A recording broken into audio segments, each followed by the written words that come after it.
It's the year 1993. You and your friends notice that something is off with your small town.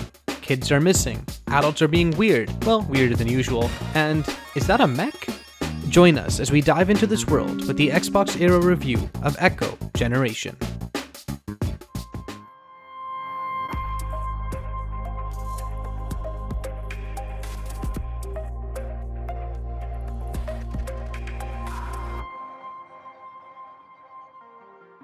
Developed by Clunky Combat, Echo Generation takes place in the small town of Elmer Lake. Mysterious happenings are afoot, and it's up to you and your gang of friends to figure out exactly what's going on.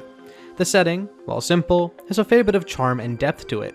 A large cast of memorable NPCs, such as a school principal with some seriously dark secrets, help elevate the storytelling, while other characters work to balance the tone towards a more funner side. This duality between lighthearted and scary is by far one of the game's greatest strengths. Echo Generation almost masterfully transitions from fun, bright settings to dark, somber, and quite frankly, terrifying moments.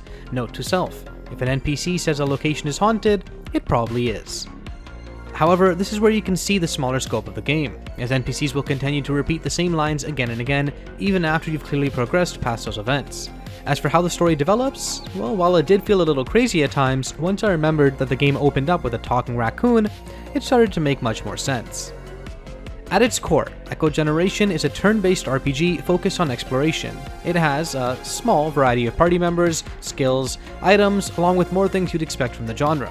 The crux of the game revolves around your player character, their sister, and a third companion of your choice, exploring the various locations. From the small suburbs of your town to a dark and frightening cornfield, Echo Generation is never lacking in setting variety. As you explore the nooks and crannies, you regularly encounter foes to combat, be it a gang of raccoons or a giant robot mech that you can somehow kick and punch away into oblivion. While the combat is technically turn-based, Clunky Combat have tried their hands at keeping things exciting. Every character has a set of skills they can use by spending skill points, SP, and each skill has a different minigame of sorts for you to play to maximize your damage. These are all pretty simple things, such as mashing the E button as fast as you can, or pressing buttons in a specific order, but they do add a breath of fresh air to a combat system that can often be pretty static. If you fail the minigame, you do less damage and any extra effects aren't applied. New skills are picked up by purchasing or locating various comic books as you play through the game.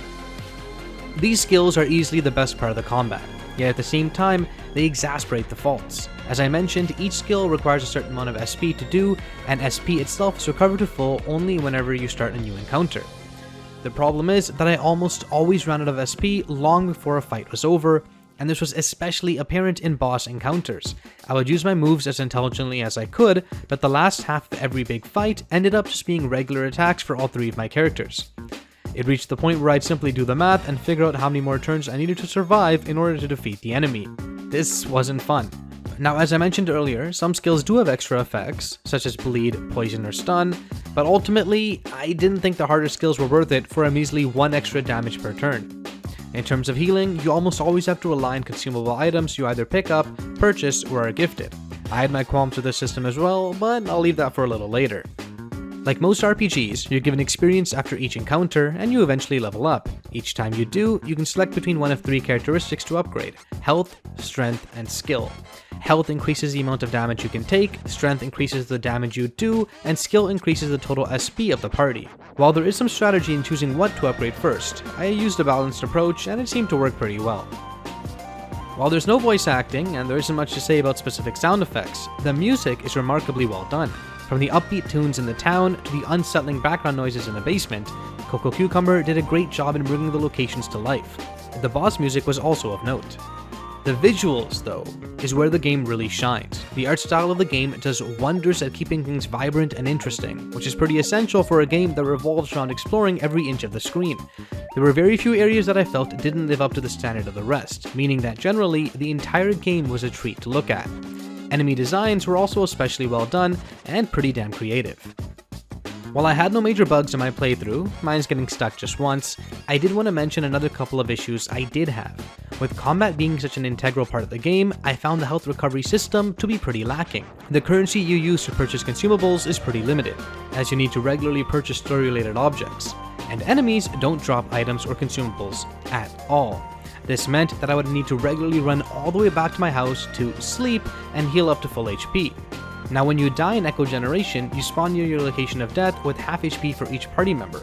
This meant that every time I failed a boss, I would have to backtrack, heal, then run to the boss again for my next attempt. Sometimes I lose a fight simply because I missed the timing on a skill once. Having encounters drop consumables would have helped alleviate this problem a fair bit. The last thing I wanted to mention was that the game has no hint or what should I do next system. And I know, plenty of games in the past didn't have this. You'd have to go and retrace each and every step, talk to each and every person, and check each and every corner to find out what to do next. Echo Generation also requires you to do this, and at times I would spend hours trying to figure out my next step. I know some may look at this as a positive, traditional style of gameplay, but for me, it was just frustrating. There's a lot to like about this game. The setting is intriguing, the characters are fun, and the art style can be spectacular. However, problems with some pretty core concepts bring the overall experience down. In conclusion, while Echo Generation has solid visuals and music, these are sadly outshadowed by clunky combat and frustrating game design.